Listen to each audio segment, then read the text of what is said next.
Hello everyone. आज अपना basic maths and calculus का पार्ट नंबर 22। पिछले लेक्चर में अपना ने डिफरेंशिएशन क्या कर लिया था बेटा, कंप्लीट कर लिया था। पिछले लेक्चर में अपना क्या टॉपिक हो चुका है, डिफरेंशिएशन। आज अपने पढ़ेंगे किसके बारे में बेटा, इंटीग्रेशन। आज का टॉपिक अपने पास क्या है, इंटीग्रेशन। तो देखो पढ़ो। Find force between two point mass m1 and m2 which is at distance of r। Question क्या बोल रहा है, पहले वो क्वेश्चन को समझो कि दो पॉइंट मास है, कौन कौन से, एक तो m1 और दूसरा कौन सा m2। इन दोनों के बीच में डिस्टेंस कितनी गिवन है, r। कितनी गिवन है, r डिस्टेंस। इन r डिस्टेंस पर दोनों पॉइंट मास, ठीक है। तो इसमें आपको कैलकुलेट करना है कि इनमें फोर्स कितना लग रहा होगा। क्या कितना लग रहा होगा, फोर्स। तो फोर्स के लिए न्यूटन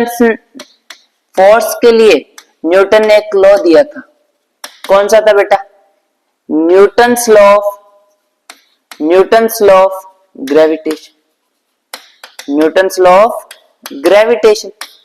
तो न्यूटन्स लॉ ऑफ ग्रेविटेशन के अकॉर्डिंग आपके पास फॉर्मूला क्या होता है, G m1 m2 by R square. G m1 m2 by R square. वहां से आपके पास इन दोनों के बीच में क्या लग रहा होगा, जो फोर्स लग रहा होगा उसकी क्या आ जाएगी बेटा, वैल्यू आ जाएगी। उसकी क्या आ जाएगी, वैल्यू आ जाएगी। किसके अकॉर्डिंग आएगी, न्यूटन्स लॉ ऑफ ग्रेविटेशन के कारण। न्यूटन्स लॉ ऑफ ग्रेविटेशन के कारण। इतना समझ में आता है, आपने 9th क्लास में पढ़ रखा है इसको कि न्यूटन्स लॉ ऑफ ग्रेविटेशन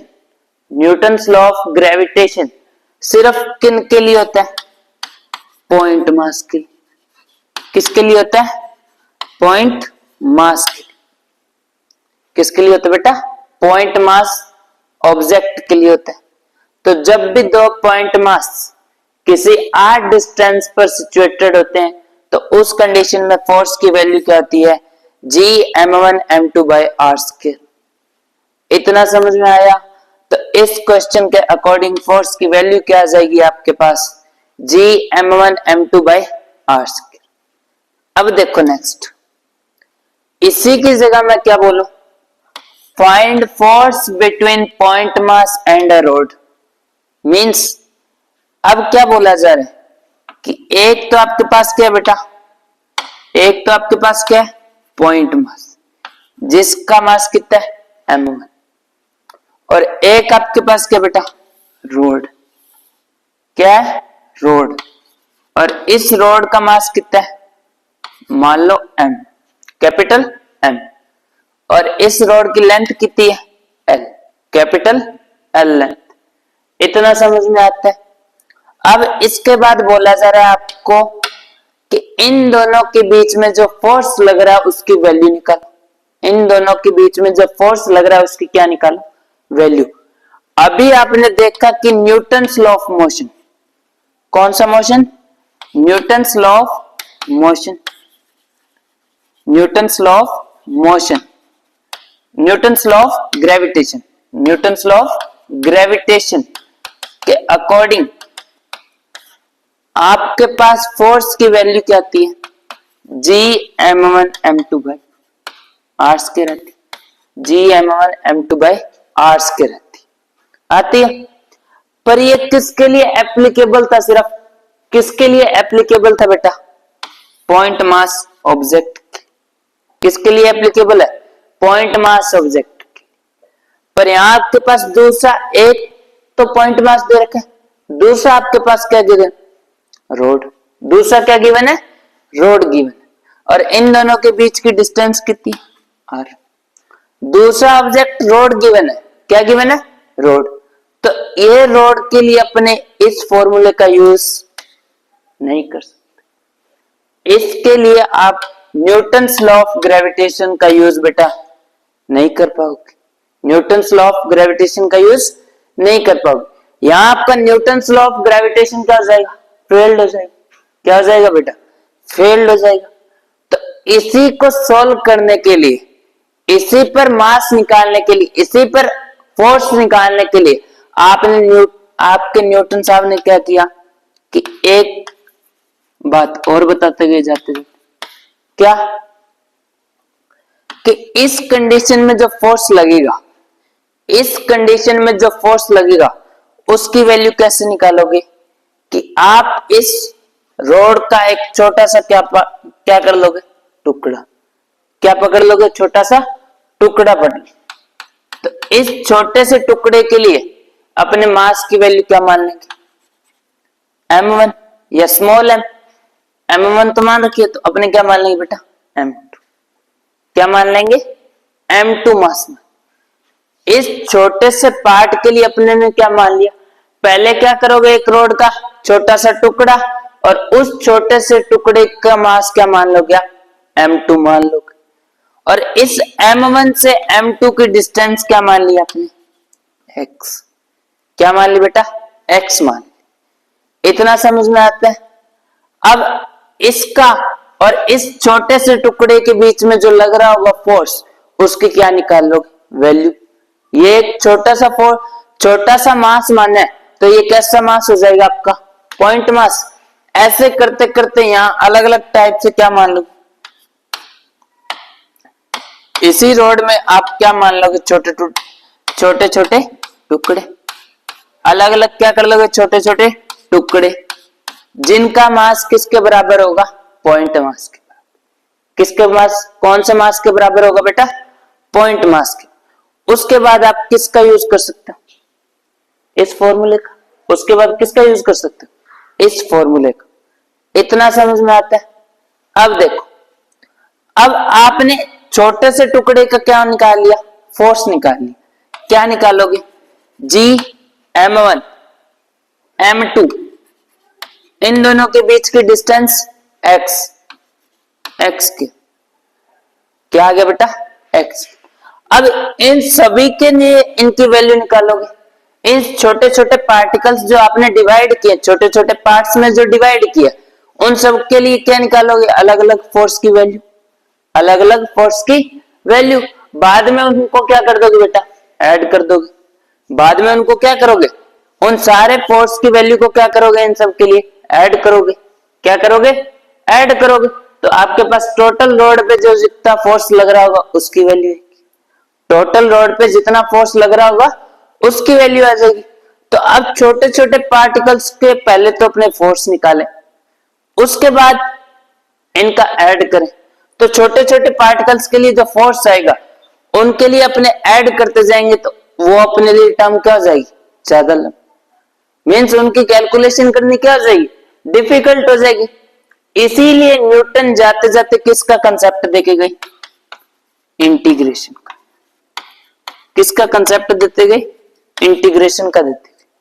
कैसे, तो वो समझो।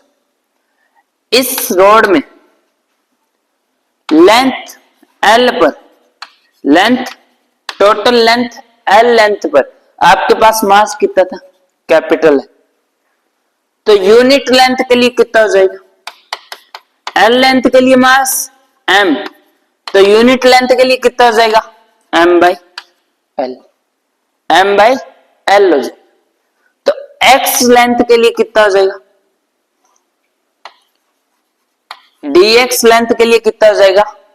मान लो इसकी लेंथ कितनी ली अपनों ने, इस ऑब्जेक्ट की जो आपने छोटा सा पार्ट किया उसकी लेंथ कितनी ली है, dx। तो dx लेंथ के लिए कितना आ जाएगा बेटा आपके पास, dx लेंथ के लिए मास कितना आ जाएगा, m by l into dx, m by l into dx आ जाएगा। तो मीन्स इस dx लेंथ के लिए मास की वैल्यू क्या आ रही है, m by l into dx। Means m2 की वैल्यू आपके पास क्या आ रही है, m by l into dx, m by l into dx। वो वैल्यू वहां से उठाओ और इसमें पुट करो। F is equal to G m1, m2 की जगह क्या आ जाएगा, m by l into dx, m by l into dx और नीचे x स्क्वायर का x। इतना समझ में आता है। अब जाते जाते न्यूटन क्या कॉन्सेप्ट देके गए, इंटीग्रेशन का। अब इंटीग्रेशन का कॉन्सेप्ट क्या कहता है कि जो आपने छोटे छोटे पार्ट्स किए, जो आपने छोटे छोटे पार्ट्स किए, उनको जोड़ने के लिए कौन हेल्प करेगा आपको, इंटीग्रेशन हेल्प करेगा। कौन हेल्प करेगा बेटा, इंटीग्रेशन हेल्प करेगा। इंटीग्रेशन कैसे हेल्प करेगा, पहले आप इसका क्या कर दोगे, इंटीग्रेशन किसके रिस्पेक्ट में, यहां आपके पास क्या आ रहा है, dx, क्या आ रहा है, dx लेंथ आ रही है, छोटी लेंथ आ रही है, उसके रिस्पेक्ट में इसका क्या करोगे, इंटीग्रेशन। फिर इसकी l लेंथ के लिए क्या लगा दोगे बेटा, l लेंथ के लिए क्या लगा दोगे, लिमिट। l लेंथ के लिए क्या लगा दोगे, लिमिट लगा दोगे। फिर आपके टोटल मासेस का, जो टोटल आपने पार्ट्स किए उसका क्या आ जाएगा आपके पास, टोटल फोर्स की वैल्यू आ जाएगी। किसकी वैल्यू आ जाएगी, टोटल फोर्स की वैल्यू। तो उस इंटीग्रेशन को रिप्रेजेंट कैसे करते हैं, किससे करते हैं, इंटीग्रेशन के लिए सिंबल क्या होता है, सिंपल सा ये, ठीक है। तो इसको किसके अंदर रखोगे, gm1 by X square l into dx और इसकी लिमिट कहां से कहां तक लगा दोगे, 0 से लेके l तक। मींस इस पॉइंट से लेके यहां पॉइंट, इस पॉइंट तक लग रही है, इस पॉइंट से लेके इस पॉइंट तक क्या लग रहा है, फोर्स लग रहा है। तो 0 से क्या डाल दिया आपने, l। इतना समझ में आता है, इतना समझ में आता है, ठीक है। तो मतलब आपको समझाना क्या चाह रहा था मैं, कि जो इंटीग्रेशन होता है, क्या इंटीग्रेशन, इंटीग्रेशन का यूज किस में किया जाता है आपका, एडिशन ऑफ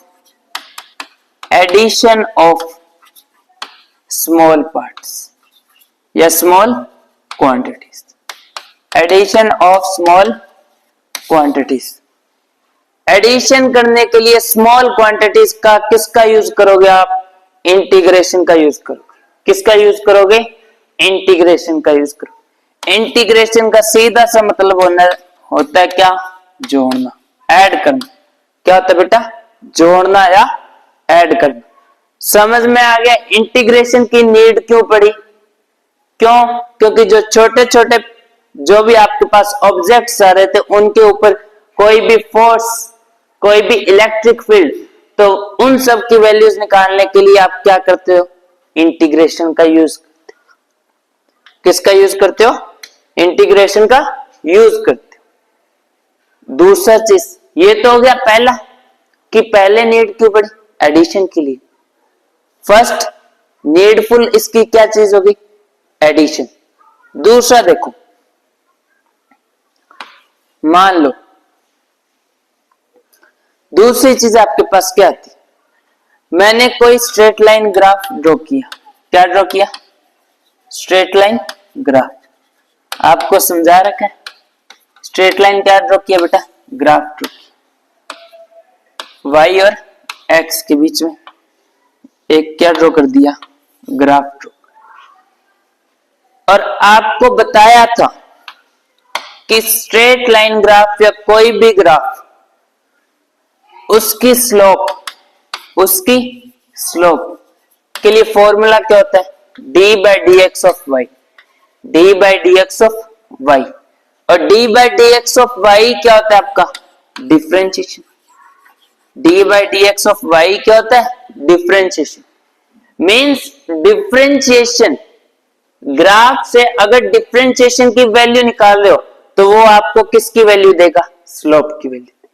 किसकी वैल्यू देगा बेटा, स्लोप की वैल्यू। इतना समझ में आता है। अब बात करते हैं अपने एरिया की। किसकी बात करते हैं, एरिया। तो चेक करो, मैंने आपको बोला कि इस कर्व के लिए, अंडर दिस कर्व जो आपको गिवन है, उसके लिए क्या निकालो, एरिया निकालो towards x axis, towards x axis. Means x axis की ओर, एक्स एक्सिस की ओर आपको क्या निकालना है, एरिया निकालना है। क्या निकालना है बेटा, एरिया निकालना है। तो चेक करो यहां से एरिया कौन सा आएगा, ये लास्ट पॉइंट है इसका, क्या मान लिया आपने, X naught comma why not, x naught comma Y naught, ये यहां क्या आ जाएगा आपके पास एक्स नॉट, और ये यहां क्या आ गया वाई नॉट, क्या आ गया बेटा वाई नॉट, और ये आपका कौन सा पॉइंट 0,0। अब आपने बोला अंडर दिस कर्व, मींस इस कर्व के नीचे, किसकी ओर, एक्स एक्सिस की ओर, टुवर्ड्स एक्स एक्सिस, क्या निकालना है, एरिया निकालना है।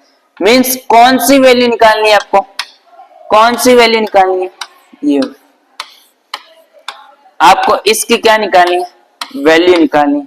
तो आपके पास क्या आ जाएगा, इस कर्व के नीचे वाला एरिया आ जाएगा, इस कर्व के नीचे वाला एरिया आ जाएगा। तो एरिया के लिए चेक करो, यहां से लेके यहां तक की डिस्टेंस एक्स नॉट, यहां से लेके यहां तक की डिस्टेंस कितनी है, वाई नॉट के बराबर। तो आपके पास ये कौन सी शेप बन रहा है, ट्रायंगल शेप बन रहा है, कौन सी शेप बन रहा है, ट्रायंगल शेप, और ट्रायंगल के लिए area half into base into height, half into base into height. तो हाफ इंटू बेस की value x not into base की वैल्यू क्या है एक्स नॉट इंटू हाइट की वैल्यू वाई नॉट। तो आपके पास एरिया क्या आ गया इसका, x not into y naught divide by 2, x not into y naught divide by 2, इसका क्या आ चुका है, एरिया आ चुका है। इतना समझ में आता है। अब दोबारा और चेक कर, मान लो आपको एक ग्राफ और गिवन है, कौन सा, ये वाला, कौन सा ग्राफ गिवन है बेटा, ये। अब इसी के लिए भी क्या बोला जाए, क्या फाइंड आउट करो, एरिया टुवर्ड्स एक्स एक्सिस, क्या फाइंड आउट करना है, एरिया फाइंड आउट करना है, किसकी ओर फाइंड आउट करना है, एक्स एक्सिस की ओर, किसकी ओर फाइंड आउट करना है, एक्स एक्सिस। तो चेक करो यहां से, ये लास्ट वाला पॉइंट आपने क्या मान लिया, x naught comma why not. तो ये यहां क्या हो गया, यहां कौन सा पॉइंट आ गया, एक्स नॉट, और ये यहां कौन सा पॉइंट आ गया बेटा, वाई नॉट, कौन सा पॉइंट आ गया, वाई नॉट। तो एरिया निकालना है, क्या निकालना है, अब एरिया निकालना है। एरिया के लिए चेक करो कौन सा एरिया चाहिए आपको, इस कर्व के नीचे वाला एरिया। तो इस कर्व के नीचे वाला एरिया कौन सा होगा, ये कौन सा होगा, ये वाला होगा या नहीं होगा। और इस एरिया की वैल्यू क्या आएगी, कैसी शेप बन रही है, रेक्टेंगल, रेक्टेंगल के लिए एरिया का formula L into b, L into क्या होता है, बी होता है। लेंथ इसकी क्या है, यहां से चेक करो कितनी गिवन है, एक्स नॉट, मीन्स लेंथ की जगह क्या आ गया, एक्स नॉट। ब्रेथ चेक करो कितनी गिवन है, वाई नॉट, कितनी गिवन है, वाई नॉट। तो इसका एरिया क्या आ चुका है आपके पास, x not into y not, x not into y not आ चुका। अब इन ग्राफ्स के लिए आपने एरिया निकाल लिया, सिंपली एरिया निकल चुका है। अब नेक्स्ट चेक, अब आपको बोला जाए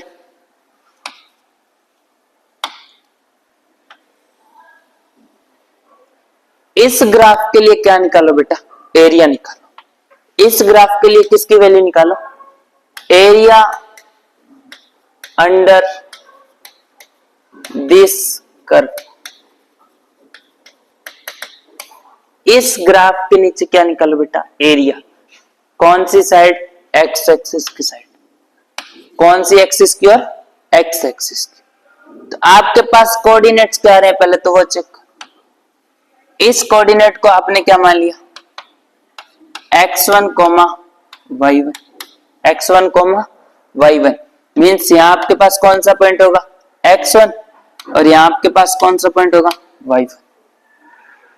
अब इसके लिए चेक करो, इसको क्या मान लिया आपने, x2, y2, x2, y2, means यहां आपके पास कौन सा पॉइंट होगा, x2, और यहां आपके पास कौन सा पॉइंट होगा, y2।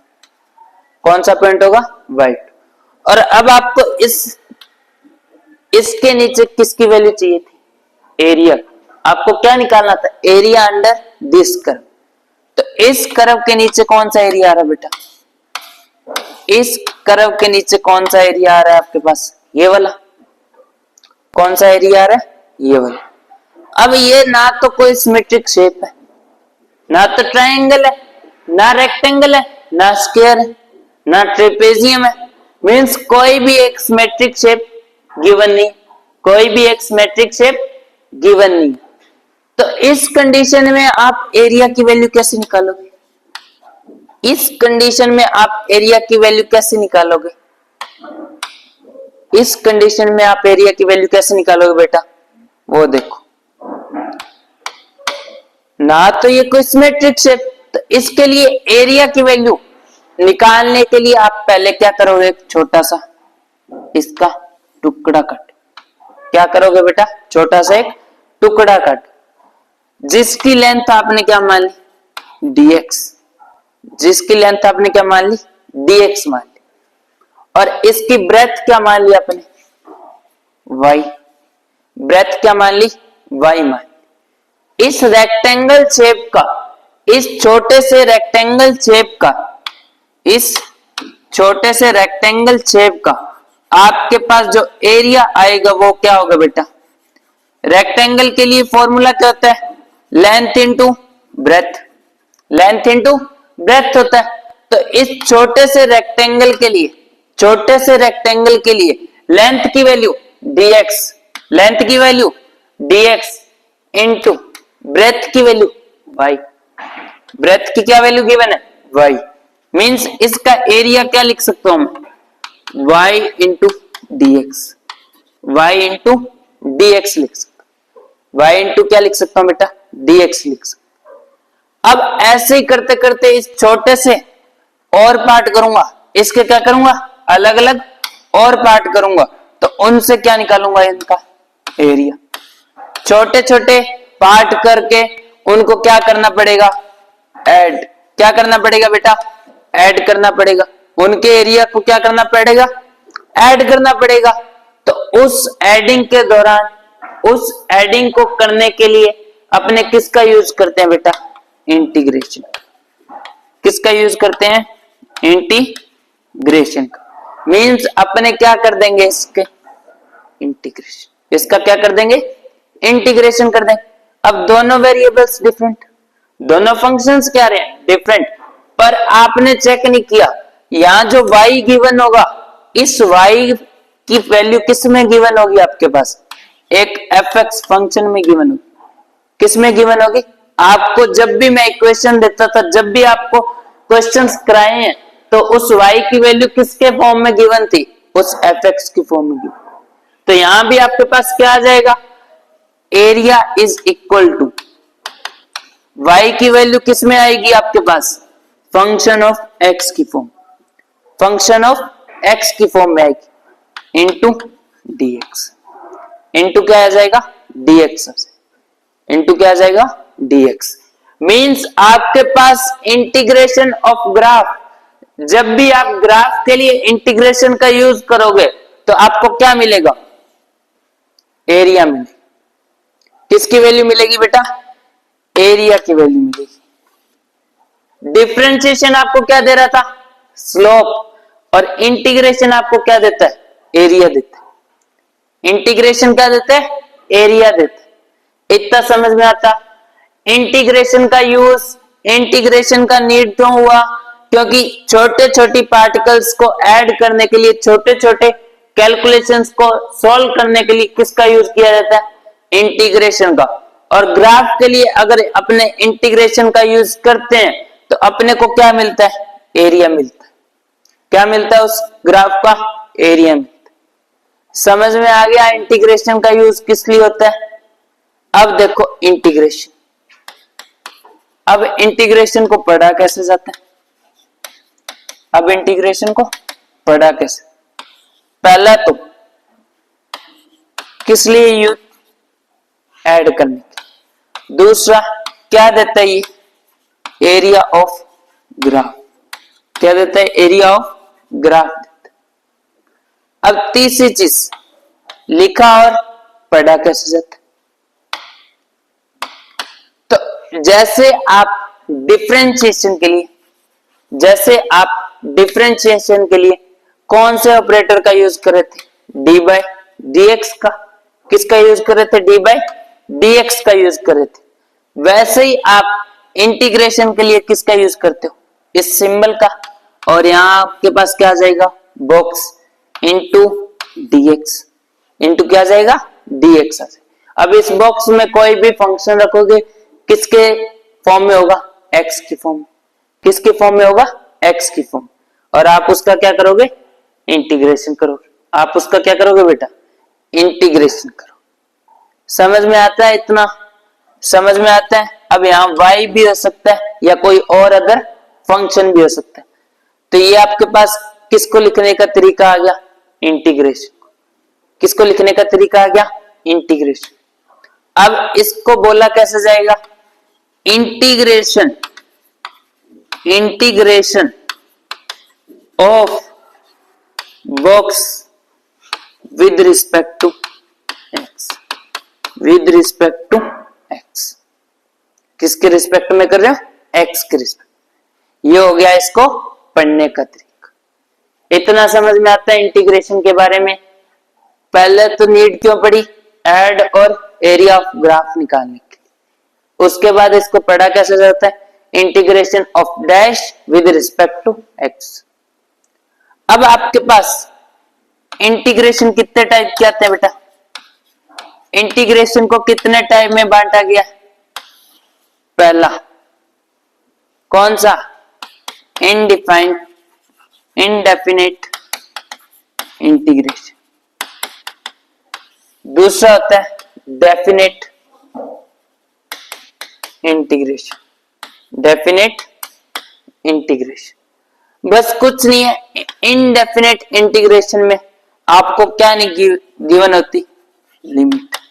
किसका यूज नहीं करते, लिमिट का। और डेफिनेट इंटीग्रेशन में आप किसका यूज करते हो बेटा, लिमिट का। किसका यूज करते हो, लिमिट का यूज करते हो। डेफिनेट इंटीग्रेशन में किसका यूज करते हो, लिमिट का। बस यही डिफरेंस होता है कि डेफिनेट इंटीग्रेशन में तो आपको क्या मिलेगी, उस फंक्शन की लिमिट्स भी, पर इनडेफिनेट इंटीग्रेशन में क्या नहीं मिलेगी, लिमिट। और इसी कारण अगर उसमें लिमिट नहीं मिलती तो इनडेफिनेट इंटीग्रेशन के लास्ट में क्या लगा दिया था, प्लस सी लगा दिया, मींस प्लस कांस्टेंट लगा दिया।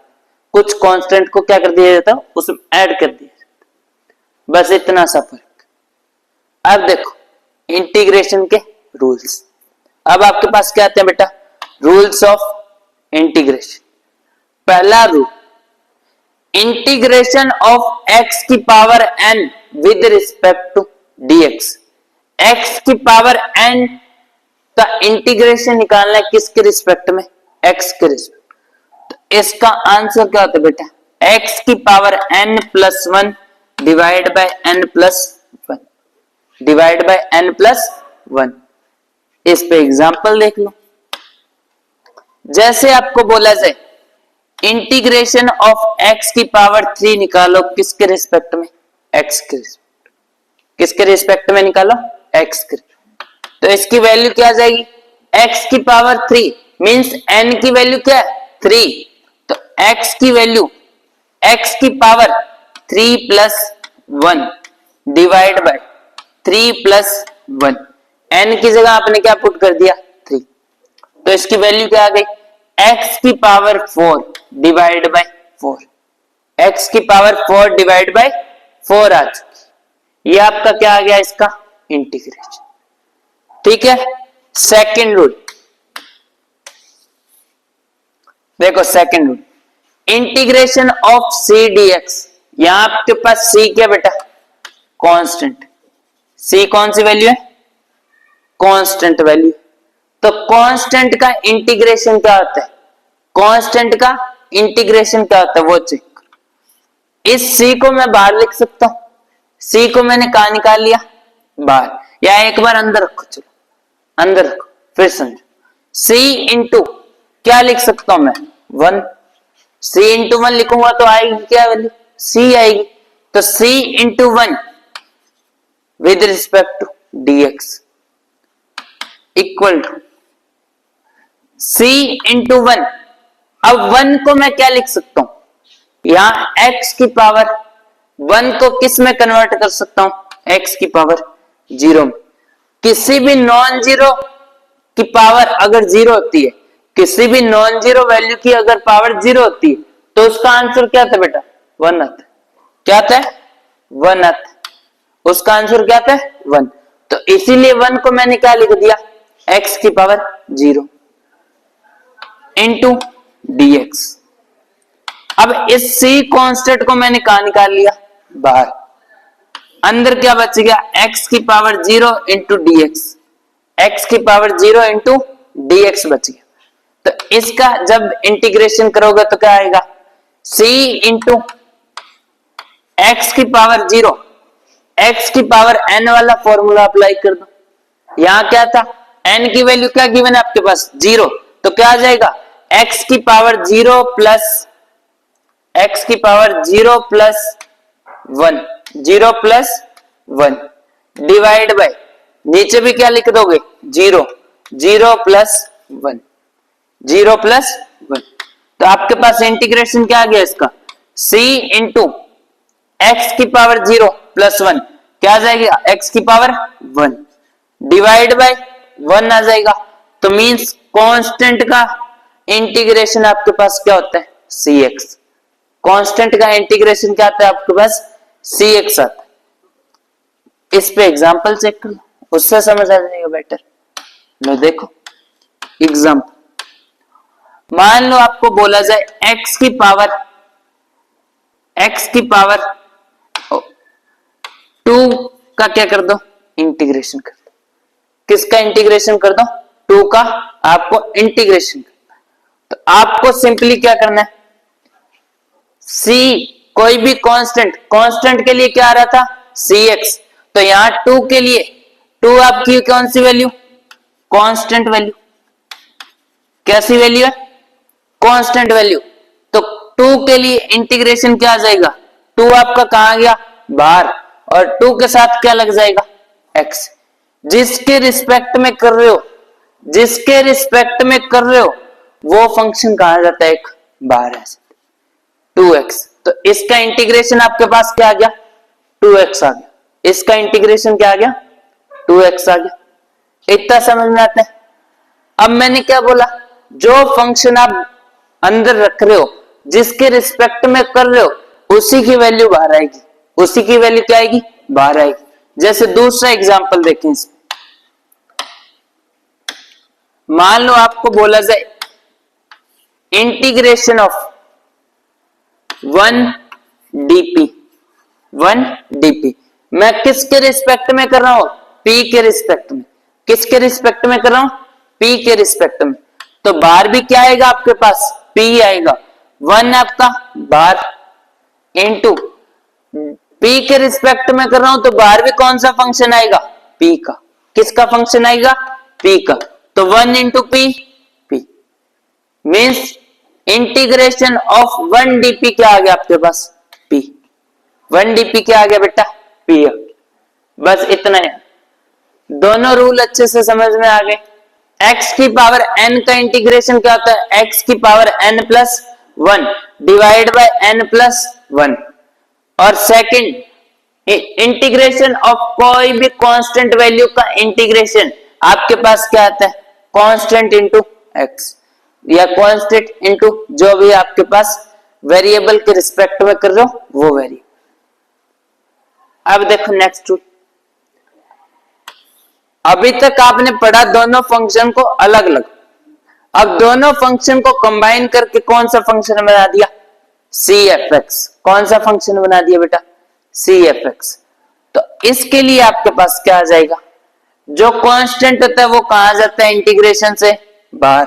आपका c कहां आ गया बेटा, बाहर आ गया। अंदर क्या बचा, fx dx। अब सिर्फ इंटीग्रेशन किसका होगा, x वाले फंक्शन का, x वाले फंक्शन का। ठीक है, इस पे एग्जांपल देख लो। मान लो आपको बोला जाए 4 into x square into dx। 4x square का क्या करना है आपको, x के रिस्पेक्ट में इंटीग्रेशन करना। तो कैसे होगा, जो कांस्टेंट वैल्यू 4 आपकी कांस्टेंट वैल्यू, तो कांस्टेंट वैल्यू फॉर्मूला के अकॉर्डिंग कहां जाएगी, बाहर आ गया। अंदर क्या बच गया, x square dx, x square dx बच गया। 4 इंटू एक्स की पावर n के लिए फॉर्मूला क्या था, x की पावर n के लिए फॉर्मूला क्या था, x की power n plus 1 divide by n plus 1 था ये। तो यहां क्या लग जाएगी, n की वैल्यू क्या गिवन है आपके पास, 2 गिवन है। n की वैल्यू क्या गिवन है, 2। तो यहां रख दो n की वैल्यू 2। इंटीग्रेशन क्या आएगा, x की power 2 plus 1 divide by 2 plus 1 क्या आ जाएगा, 4